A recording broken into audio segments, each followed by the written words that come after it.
Two confrontations from this past weekend, one in Brooklyn, the other in Harlem, both showing NYPD officers having water thrown at and poured on them.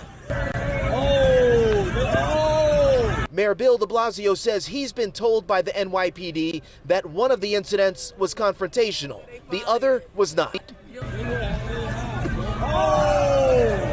We can safely presume there is nothing friendly about someone throwing an empty bucket at an NYPD officer's head.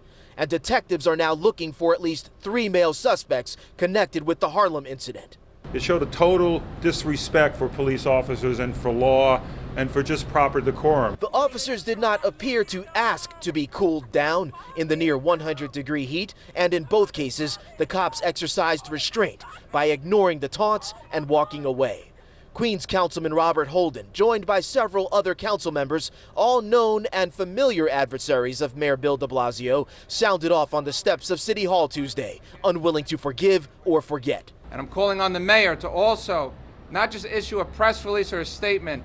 He and his dangerous rhetoric is to blame for some of these antics, literally antics on the subways and in the streets of New York City. To be clear, these council members blame the mayor for failing to address an anti-policing culture and climate that would intensify enough to allow something like this to happen. When asked how he would respond to someone accusing them of politicizing the acts of a few New Yorkers, Queens Councilman Paul Vallone had this to say. I just think there's a time for voices to be heard with reason, to say that was not acceptable. And if it was done to anyone, we'd be here today. Justice is justice for all, and that's what we're saying. It's important to note Mayor de Blasio has not been silent on this matter. Throwing things at an NYPD officer is not only not acceptable, it can lead to charges.